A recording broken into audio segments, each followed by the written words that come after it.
हाँ साथियों नमस्कार। गोमतीगंज में सुल्तानपुर में आपका हार्दिक स्वागत है। आज हम आपको उत्तर प्रदेश पुलिस भर्ती परीक्षा में मध्यकालीन इतिहास का एक नया चैप्टर आप पढ़ाएंगे कि दिल्ली सल्तनत।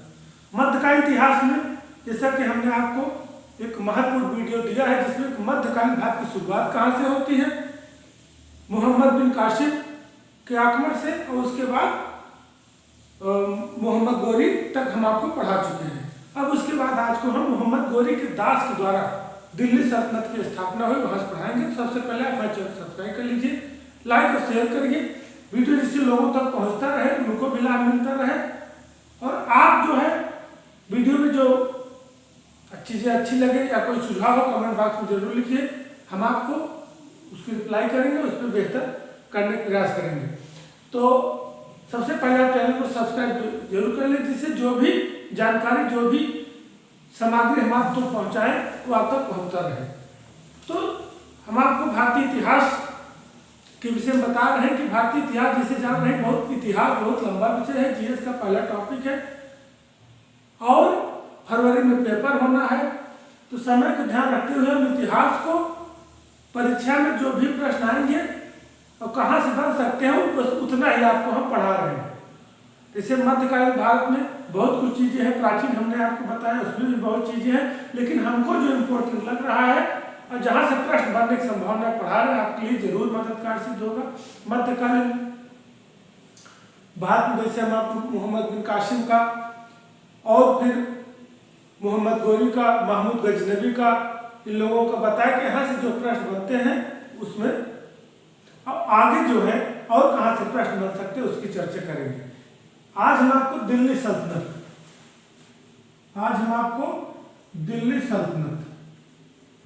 इतिहास का महत्वपूर्ण विषय, महत्वपूर्ण टॉपिक मध्यकालीन भारत का दिल्ली सल्तनत। मोहम्मद बिन कासिम के आक्रमण से मध्यकालीन भारत की शुरुआत हो जाती है। महमूद गजनबी का आगमन, मोहम्मद गोरी का आगमन, उसके बाद मोहम्मद गोरी के दास, हमने बताया था उस वीडियो में पार्ट 7 में कि मोहम्मद गोरी जब जाने लगा तो भारत के जो विजित प्रदेश थे जिनको जीता था, जो तिब्बती स्टेट थे, वो दास को देकर चला गया और वहीं से दिल्ली सल्तनत की स्थापना होती है। इसलिए उसको गुलाम, पहला वंश गुलाम वंश के नाम से जाना जाता है। तो इसमें आप समझिए दिल्ली सल्तनत से इसमें 5 वंश ने शासन किए, कौन कौन सा है और कहाँ से प्रश्न बन सकता है उस पर हम चर्चा करेंगे। पहले 5 वंश जानिए कि दिल्ली सल्तनत में कौन कौन से वंश शासन किए। सबसे पहले नंबर 1 जान लीजिए, 5 नंबर 1 गुलाम वंश। नंबर 1 गुलाम वंश, इसको ममलूक वंश भी कहते हैं, ममलूक वंश। इसको गुलाम वंश इसलिए कहा जाता है कि मोहम्मद गोरी के दास कुतुबुद्दीन ऐबक के द्वारा, उनके गुलाम थे, उनके दास गुलाम थे, उन्हीं के द्वारा इसकी स्थापना की गई। इसके लिए इनको जो है गुलाम वंश कहा जाता है। 1206 से 1290 तक इनका कार्यकाल, 1206 से 1290 तक। उसके बाद नंबर 2 खिलजी वंश। खिलजी वंश का कार्यकाल रहा, इनका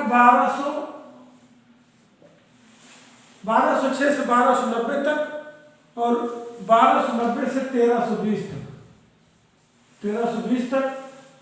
उसके बाद तुगलक वंश का शासन रहा। तुगलक वंश का 1320 से लेकर 1414 तक। उसके गुलाम वंश, खिलजी वंश, तुगलक वंश, सैयद वंश, इनका 1414 से 1550 तक। और अंतिम रहे जो है आपके 5वां लोधी वंश। अफगानी थे लोग लोधी वंश, इनका 1550 से 1526 पानीपत की लड़ाई तक। ये रहा जो है आपका दिल्ली सल्तनत के अंतर्गत इन वंश ने शासन किया। यहाँ से प्रश्न बनता है, कितने जान लीजिए कि गुलाम वंश, ममलूक वंश 1206 से 1290 तक, खिलजी वंश 1290 से 1320, तुगलक 1320 1414, सैयद 1414 से 1550 और लोधी 1550 1526। यही पानीपत की लड़ाई होती है, लोधी वंश समाप्त हो जाता है और बाबर मुगल काल की स्थापना करता है। तो मुख्य रूप से इसमें जो प्रश्न बन सकता है कि दिल्ली सल्तनत में किस वंश ने शासन नहीं किया, मतलब गुलाम, खिलजी, तुगलक एक कोई और दे दिया गया, खिलजी तुगलक सैयद दे दिया, एक कोई और दे दिया, तुगलक सैयद लोधी दे दिया, कोई और वंश दे दिया। तो इस हिसाब से यहाँ से प्रश्न बनने की संभावना आपकी रहेगी और इसको जो है ध्यान से आपको पढ़ना रहेगा। और सबसे इम्पोर्टेंट चीज है कि इनके समय में जो शासक हुए और उन शासकों के द्वारा क्या क्या कार्य किए गए वो परीक्षा में पूछा जाएगा। तो हमको किस वंश के कौन शासक हैं और किनके द्वारा क्या महत्वपूर्ण कार्य किया गया उसको हमको करना है। और इसकी चीज एक चीज और जान लीजिए कि बहुत दिल्ली सल्तनत बहुत लंबा है। परीक्षा को ध्यान में रखते हुए जो चीजें हम आप बता रहे वीडियो अगर आप देख लेंगे तो आपको काफी कुछ लाभ उसमें से मिल जाएगा। और सबसे इम्पोर्टेंट चीज कि इसमें से एक एक चीज पे हम चर्चा करते चलते गुलाम वंश से क्या प्रश्न बन सकता है, खिलजी, तुगलक, सैयद, लोधी, तो इस हिसाब से एक एक चर्चा करेंगे और अच्छे से जो है आप इसको देखते चलेंगे तो आपको बहुत आसानी होगी। और सबसे पहले गुलाम वंश हम चर्चा करते हैं। गुलाम वंश, गुलाम वंश 1206 से 1290 तक इनका कार्यकाल। अब देखिए इनको गुलाम क्यों कहा जाता है, हमने आज बताया, नहीं देखे तो हमारा अगला वीडियो पिछला वीडियो जो गया उसको आप देख लेंगे कि मोहम्मद गोरी के गुलाम थे कौन, कुतुबुद्दीन ऐबक। उन्होंने भारत के विजित प्रदेश देकर चले गए और यहाँ से गुलाम वंश की स्थापना हुई। तो सबसे पहले शासक महत्वपूर्ण की कुतुबुद्दीन ऐबक, इनका पूरा नाम कुतुबुद्दीन ऐबक। अब ये क्या थे, पहले इनका क्वेश्चन क्या बनेगा, ये संस्थापक थे किसके, गुलाम वंश। यहाँ कह लीजिए कि दिल्ली सल्तनत के ही संस्थापक थे, तो प्रश्न जो बनेगा गुलाम वंश के संस्थापक कौन थे, कुतुबुद्दीन ऐबक पहला। और सबसे बड़ी चीज इन लोगों को उपाधि पूछी जाती है कि कौन सी उपाधि इन्होंने ली थी, इन्होंने कुरान खां की, इनको कुरान खां भी कहा जाता था, कुरान खां की उपाधि ली थी। अगर बनता है कि कुरान खां की उपाधि किसने ली थी, कुतुबुद्दीन ऐबक। और क्योंकि कुरान का बार बार पाठ करते थे, कुरान के पाठ करने का इनको कुरान खां कहा गया। और सबसे इंपॉर्टेंट चीज, इन्होंने अपनी राजधानी कहाँ बनाई, राजधानी लाहौर। दिल्ली नहीं थी कुतुबुद्दीन के समय में राजधानी, इन्होंने लाहौर बनाई। हम बताएंगे कि लाहौर राजधानी थी किसके समय, दिल्ली हुई, फिर एक बार दौलताबाद, 3 बार दिल्ली हस्तांतर दिल्ली सल्तनत में हुआ था। तो सबसे पहले कुतुबुद्दीन, इसलिए प्रश्न पूछता है कि जब पूछेगा कुतुबुद्दीन के समय राजधानी क्या थी तो लाहौर, दिल्ली, पंजाब, इस तरह से देगा कि लोग कंफ्यूज होकर दिल्ली लगा, आप लाहौर जानते रहिए, लाहौर। और हो गया। इन लोगों में सबसे इंपॉर्टेंट चीज पूछता है निर्माण, सबसे 2.5 दिन का झोपड़ा, 2.5 दिन का झोपड़ा, 2.5 दिन का झोपड़ा मस्जिद का निर्माण किसने किया था, कुतुबुद्दीन ऐबक। ये कहाँ है, अजमेर में। एक प्रश्न भी पूछ सकता है कि 2.5 दिन का झोपड़ा मस्जिद कहाँ है, अजमेर में। किसके द्वारा बनाया गया, कुतुबुद्दीन ऐबक के द्वारा। और एक चीज और, कुतुब मीनार का निर्माण इनके द्वारा किया गया। कहाँ है, दिल्ली। ये भी कुतुब मीनार कहाँ है, ये भी प्रश्न आ सकता है। दिल्ली में किसके द्वारा, कुतुबुद्दीन ऐबक निर्माण किया गया, प्रारंभ किया गया था इनके द्वारा। तो निर्माण किया गया भी वही हो जाएगा, इस कार्य का प्रारंभ इन्होंने किया था, लेकिन इसका पूरा कराया था किसने, इल्तुतमिश ने। इल्तुतमिश। अगर प्रश्न बनता है कि कुतुबुद्दीन कुतुब मीनार निर्माण कराया या प्रारंभ किया, अगर किसने कुतुब मीनार को पूरा कराया तो इल्तुतमिश ने।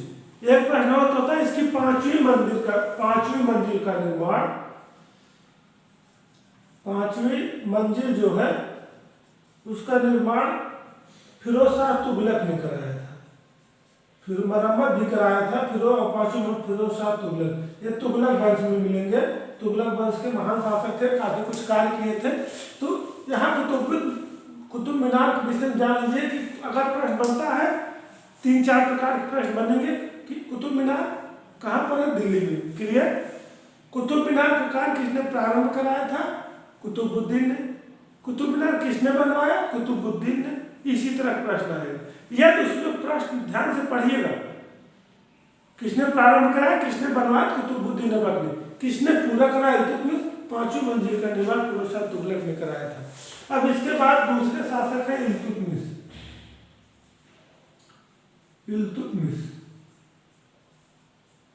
देखिए मेन चीजें आपको बता रहे हैं, बाकी तो आप कुतुबुद्दीन बहुत सारा पढ़ डालिए।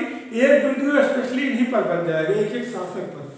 इन्होंने अपनी राजधानी जो है, सबसे इंपॉर्टेंट चीज, इन्होंने अपनी राजधानी दिल्ली ले आई। कहाँ, दिल्ली, यहीं से। और यहाँ पर बनता है इल्तुतमिश ने अपनी राजधानी कहाँ स्थापित की, लाहौर से दिल्ली। अब इल्तुतमिश के समय राजधानी दिल्ली हुई थी, और आगे हम आपको बताएंगे मोहम्मद बिन तुगलक के समय में राजधानी दौलताबाद स्थापित हुई थी। और उनको दो सिक्के चलाए थे। पूछा जाता है दो सिक्के चांदी का टंका और तांबे का जीतल। चांदी का टंका और तांबे का जीतल। यह प्रश्न बनता है कि चांदी का टंका या तांबे का जीतल किसके द्वारा प्रारंभ किया, इल्तुतमिश के द्वारा। यह टंका किसका है, चांदी का, जीतल किसका है, तांबे का। और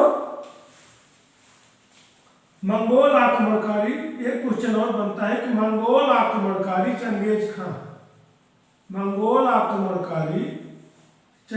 खां इल्तुतमिश के समय में ही आक्रमण भारत आया था। चंगेज खां, ये जान लीजिए कि इनकी राजधानी दिल्ली आ गई। चांदी का टंका, तांबे का जीतल। और मंगोल आक्रमणकारी चंगेज खां जो है किसके शासनकाल में आया था, तो इल्तुतमिश के। इनके उत्तराधिकारी इल्तुतमिश और इनकी उत्तराधिकारी रजिया सुल्तान।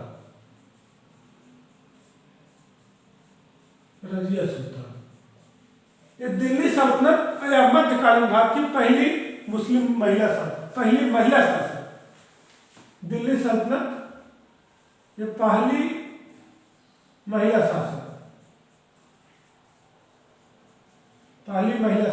अगर प्रश्न बनता है कि दिल्ली सल्तनत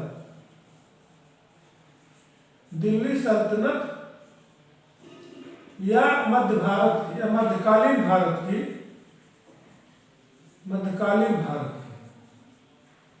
आपको क्लियर हो गया होगा कि रजिया सुल्तान। जो महत्वपूर्ण प्रश्न नहीं पढ़ने की संभावना है कि दिल्ली सल्तनत की पहली महिला शासक रजिया सुल्तान या मध्यकालीन भारत की पहली महिला शासक। इस तरह से और शासक हुए, लेकिन तीनों महत्वपूर्ण है। और अंतिम शासक जो है, एक शासक और इसमें महत्वपूर्ण है, बलबन, गयासुद्दीन बलबन। चौथे गयासुद्दीन बलबन, ये भी जानते रहिए क्योंकि प्रश्न पूछा जाता है कि कौन किस वंश के शासक रहे, रजिया सुल्तान किस वंश की या इल्तुतमिश। इनकी उपाधि क्या थी, उलूग खां। उपाधि है उलूग खां। सबसे इंपॉर्टेंट चीज इनकी उपाधि पूछी जाती, ज्यादातर उपाधियां ही और उनके द्वारा किए गए कार्य पूछे जाते हैं। उपाधि उलूग खां और जिले इलाही। उलूग खां उपाधि और इनका नाम भी कह लीजिए, इनका एक अन्य नाम भी पड़ गया था उलूग खां नाम से, जिले इलाही। और इन्होंने जिले इलाही की उपाधि धारण की थी कौन? गयासुद्दीन बलबन ने। और प्रश्न बनता है कि रक्त और लौह की नीति कौन अपनाया? रक्त और लौह की नीति को किस दिल्ली सल्तनत के शासक ने अपनाया? तो आप सीधे जान लीजिए कि बलबन, पूरा नाम गयासुद्दीन बलबन। इन्होंने एक विभाग, सैनिक विभाग की स्थापना की। सैनिक विभाग क्या था? दीवान ए अर्ज, दीवान ए अर्ज। इस प्रश्न दीवान ए अर्ज की स्थापना किसने की? गयासुद्दीन बलबन। किसके लिए था? सैनिक विभाग का। और एक त्योहार नवरोज त्योहार होता है फारसी का, नवरोज त्योहार। नवरोज एक त्योहार होता है किसका? फारसियों का, फारसी त्योहार है। तो यहाँ प्रश्न ये भी जान लीजिए उत्तर नवरोज क्या है? फारसी त्योहार है, ये भी प्रश्न है। कौन बहुत उत्साह से मनाता था? गयासुद्दीन बलबन। और इनके समय अभिवादन की प्रणाली सिजदा और पाबूस, सिजदा और पाबूस दो अभिवादन की प्रणाली थी, सिजदा और पाबूस। अब आप समझिए कि प्रश्न बनता है सिजदा पाबूस प्रणाली किसके समय में थी? गयासुद्दीन बलबन के समय में। सिजदा का मतलब अभिवादन करने से होता है, पाबूस मतलब होता है लेट कर सम्राट के पैर को चूमने से होता है। तो अगर प्रश्न होता है सिजदा पाबूस क्या है? अभिवादन की प्रणाली है। किसके समय में थी? बलबन की। सिजदा अभिवादन से, पाबूस लेट कर पैर को चूमना है। और इस तरह से ये चार महत्वपूर्ण शासक हुए थे। और अंतिम शासक किसका? गुलाम वंश का, दिल्ली सल्तनत का नहीं, दिल्ली सल्तनत का अंतिम शासक जो है इब्राहिम लोदी होगा, जो बाबर जिसको हराकर स्थापना की थी मुगल काल की। तो अंतिम शासक किसका है? अंतिम शासक ये है गुलाम वंश के, कैमूर्स, कैमूर्स, कैमूर्स। अब इस हिसाब से अगर बनता है कि गुलाम वंश के अंतिम शासक कौन है? कैमूर्स। क्लियर हो गया होगा इसमें कि कुतुबुद्दीन ऐबक संस्थापक, कुरान खां के उपाध्याय, राजधानी लाहौर, 2.5 दिन का झोपड़ा मस्जिद, कुतुब मीनार का निर्माण करवाया इन्होंने। इल्तुतमिश राजधानी दिल्ली ले आए, चांदी, टंका चांदी, तांबे का जीतल। मंगोल आक्रमणकारी चंगेज खान इन्हीं समय आक्रमण किए थे। रजिया सुल्तान पहली महिला शासक थी। गयासुद्दीन बलबन जिले लाहे की उपाधि धारण की। अन्य नाम उलूखा था। रक्त लौह की नीति, सैनिक विभाग दीवान ए अर्ज की स्थापना की। नवरोज त्योहार फारसी और मनाता, नवरोज फारसी त्योहार मनाता था। सिजदा पाबूस परंपरा थी। अब इसके बाद खिलजी वंश, दूसरा वंश जो है इसको बताते हैं। स्क्रीनशॉट आप ले सकते हैं, स्क्रीनशॉट ले लीजिए। इस तरह से लिखा रहेगा तो आपको पढ़ने में आसानी रहेगी जो है। अब अगला वंश खिलजी वंश। देखिए एक एक जो इम्पोर्टेंट चीजें हम आप बता दे रहे हैं और इतना देखे रहेंगे तो इतिहास से लगभग क्वेश्चन जो 4-6 क्वेश्चन आएंगे आपका काम आसान हो जाएगा। और अगला है खिलजी वंश।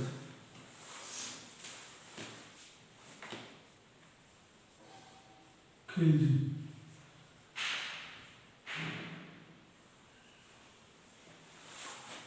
देखिए इंपॉर्टेंट चीजों में जैसे खिलजी, इसके संस्थापक सीधे सीधे पूछता है कि खिलजी वंश के संस्थापक कौन थे?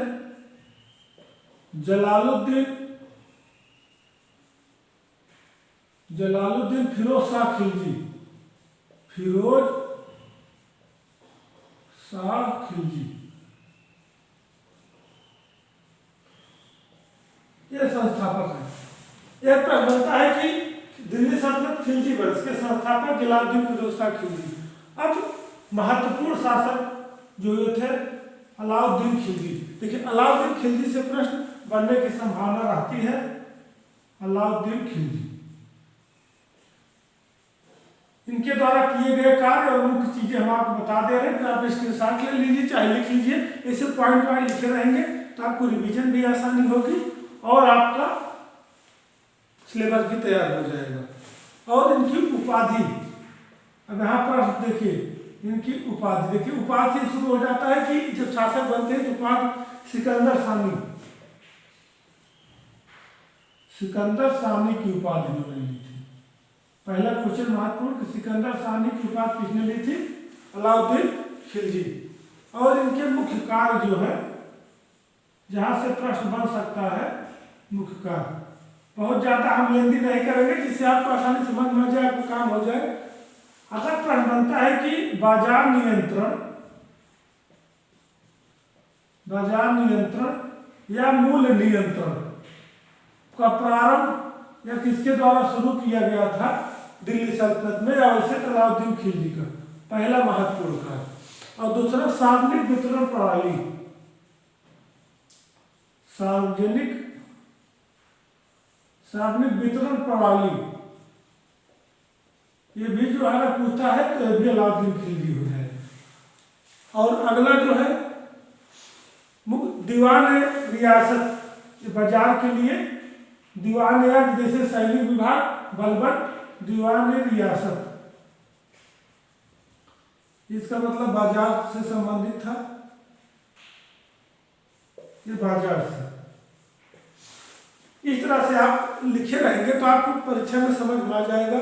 दीवान मुक्तराज, दीवान ए मुक्तख राज, दीवान मुक्तख राज, जो चीजें एग्जाम की दृष्टिकोण से मजबूत है। और इन्होंने घोड़ों की दागने की प्रथा, घोड़ों को दागने की प्रथा की प्रारंभ की, दागने की प्रथा। यह प्रश्न बनता है कि घोड़ों की दागने की प्रथा का प्रारंभ किसने किया था? अलाउद्दीन खिलजी। और बनता है घड़ी, घड़ी मतलब गृहकर और पशुकर, गृहकर और चराई कर का प्रारंभ इन्होंने किया था। घड़ी और गृहकर, इन्होंने गृहकर लगाया था, यहाँ तक कि झोपड़ियों पर भी लगा दिया था।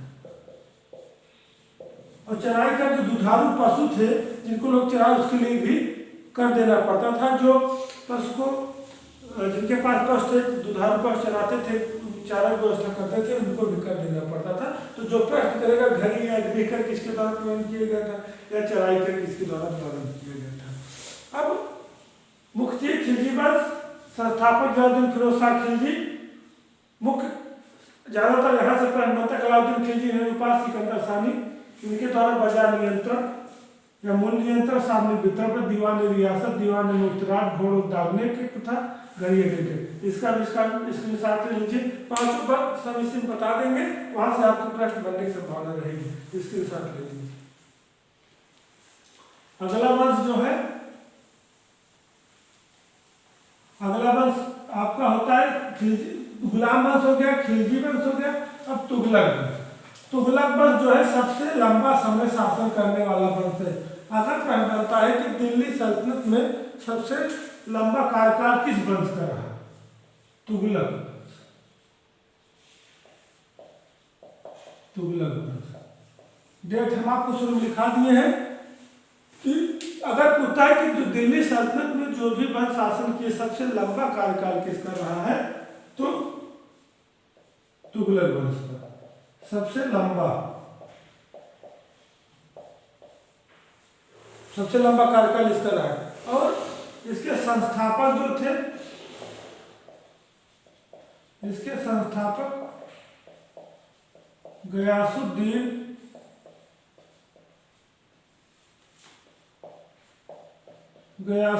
तुगलक थे। संस्थापक कौन थे? गयासुद्दीन तुगलक।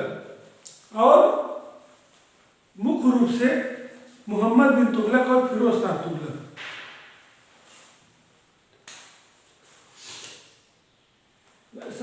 इसमें जो है अब हम जानते हैं कि मोहम्मद बिन तुगलक, जहां से प्रश्न बनता है मोहम्मद बिन तुगलक, संस्थापक गयासुद्दीन तुगलक और मोहम्मद बिन तुगलक विषय आगे किया। ये सबसे विद्वान थे, सबसे समझिए कि दिल्ली सल्तनत में सबसे विद्वान आदमी थे, ऐसा माना गया है। बदामी का है कि जानकार थे।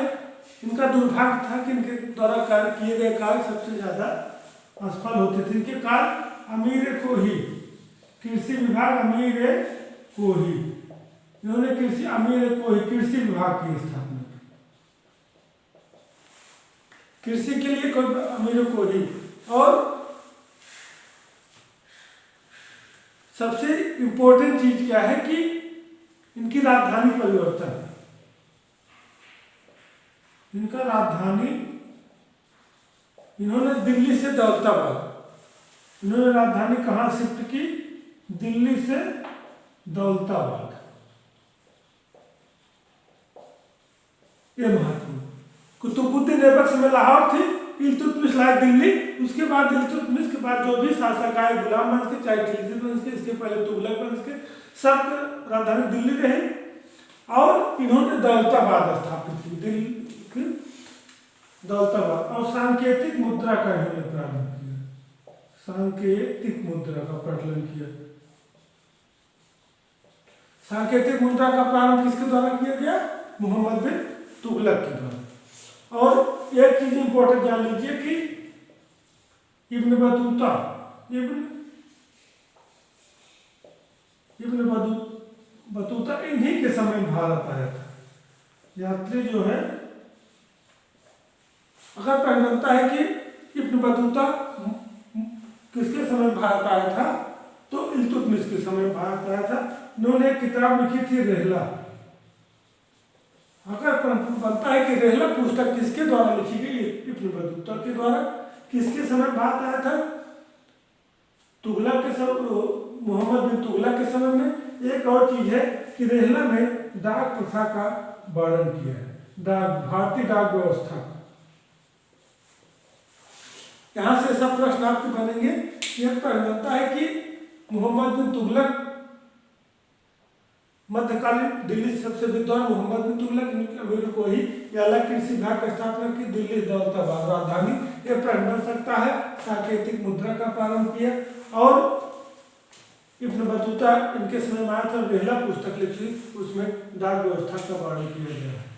और उसके बाद महत्वपूर्ण शासक थे फिरोज शाह तुगलक, फिरोज शाह तुगलक।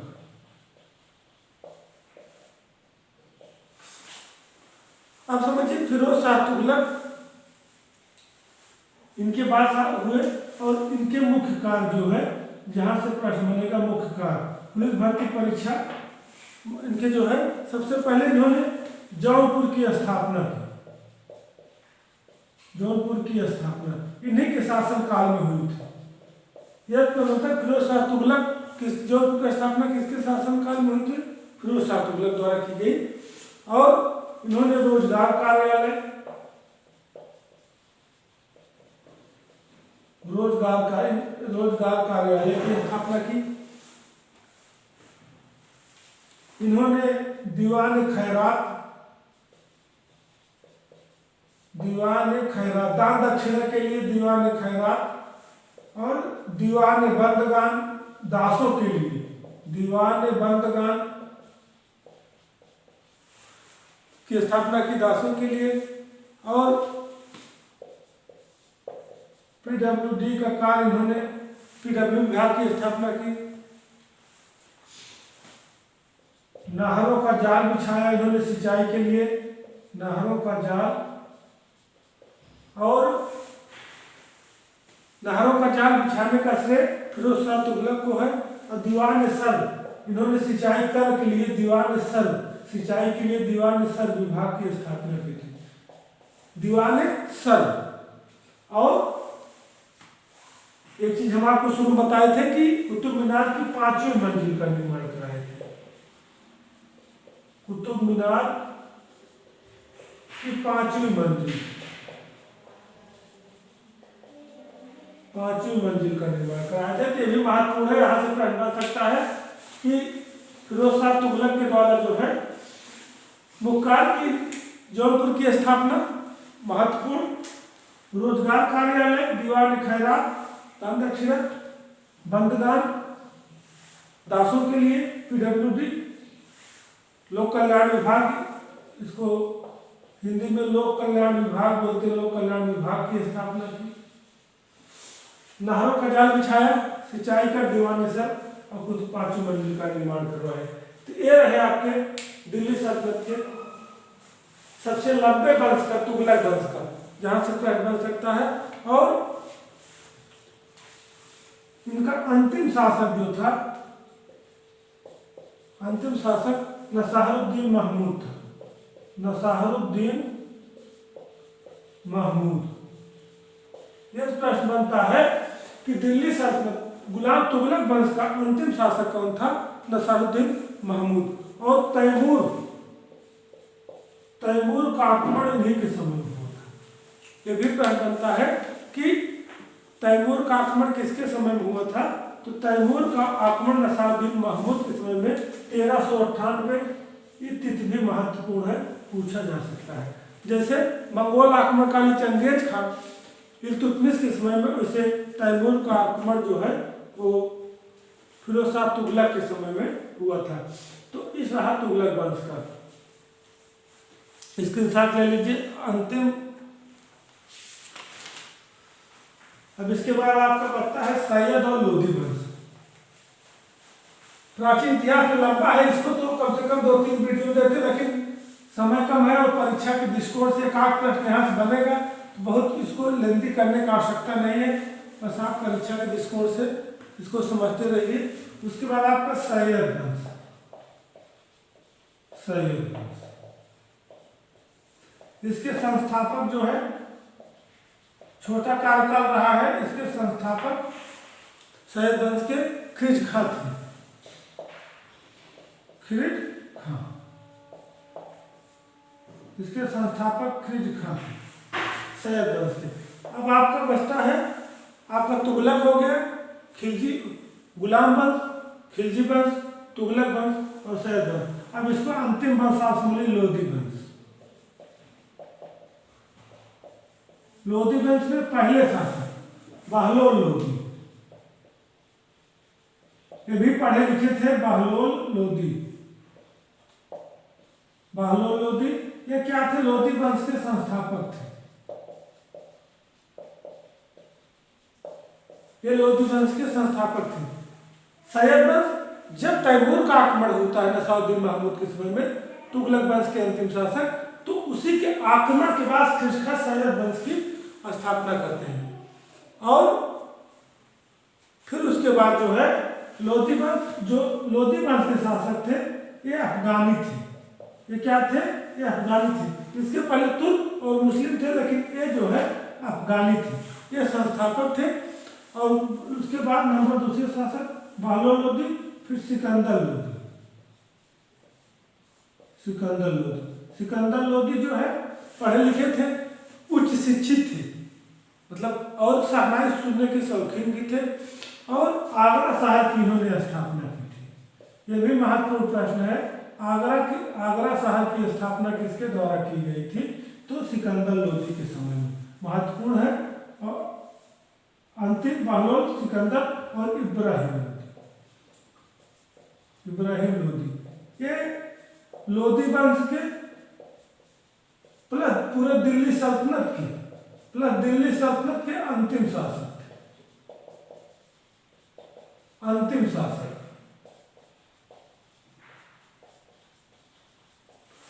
यह प्रश्न बनता है कि लोधी वंश के अंतिम शासक इब्राहिम लोधी और संपूर्ण दिल्ली सल्तनत के अंतिम शासक यही थे। इनके समय के 2 युद्ध आप समझ लीजिए। पहला है खातौली का युद्ध, ये दोनों युद्ध याद कर लीजिए, प्रश्न पूछ सकता है। खातौली का युद्ध 1518 ईस्वी में कब हुआ था? 1518। महाराणा सांगा और इनके बीच, महाराणा सांगा प्लस इब्राहिम लोधी के बीच। इसमें महाराणा सांगा विजयी रहे और हार गए। उसके बाद पानीपत का प्रथम युद्ध, बहुत ही महत्वपूर्ण। पानीपत को आपका मिले, पानीपत का प्रथम युद्ध 1526। पानीपत का प्रथम युद्ध 1526। बाबर प्लस इब्राहिम लोधी के बीच हुआ था। इसमें बाबर जीत गए थे, विजयी रहे, और इब्राहिम लोधी हार गए इसमें। तो यहीं से लोग दिल्ली सल्तनत समाप्त हो जाता है। चर्चा करते हैं लोधी पर। बालो लोधी संस्थापक थे, सिकंदर लोधी आगरा शहर की स्थापना की थी, इब्राहिम लोधी प्लस दिल्ली सल्तनत के अंतिम शासक थे। खातौली युद्ध भी हार गए थे और पानीपत का प्रथम युद्ध बाबर इब्राहिम लोधी के बीच लड़ा, बाबर विजयी रहे और यहीं से बाबर दिल्ली सल्तनत समाप्त करके मुगल काल की नींव रख देता है। मुगल काल की स्थापना कौन करता है? बाबर मुगल काल की नींव रख देता है। हम अगला वीडियो आपको मुगल काल देंगे। मुगल काल देने के बाद जो इम्पोर्टेंट चीजें हैं वीडियो लाइन समाप्त करके आधुनिक से काफी कुछ चीजें हैं, काफी कुछ डेट है, काफी प्रश्न बनने की संभावना आती है। स्वतंत्रता संग्राम और सब चीजें वहां दिया जाएगा। तो आपसे यही से पानीपत के युद्ध से बाबर मुगल काल की स्थापना करता है। यहाँ से आपको मुगल काल अगला वीडियो तो बहुत हमारे चैनल सब्सक्राइब कर लें और ध्यान से इसको देख लें। जो प्रश्न बनेगा आपके इसी में से समाधान हो जाएगा। जय हिंद, जय भारत।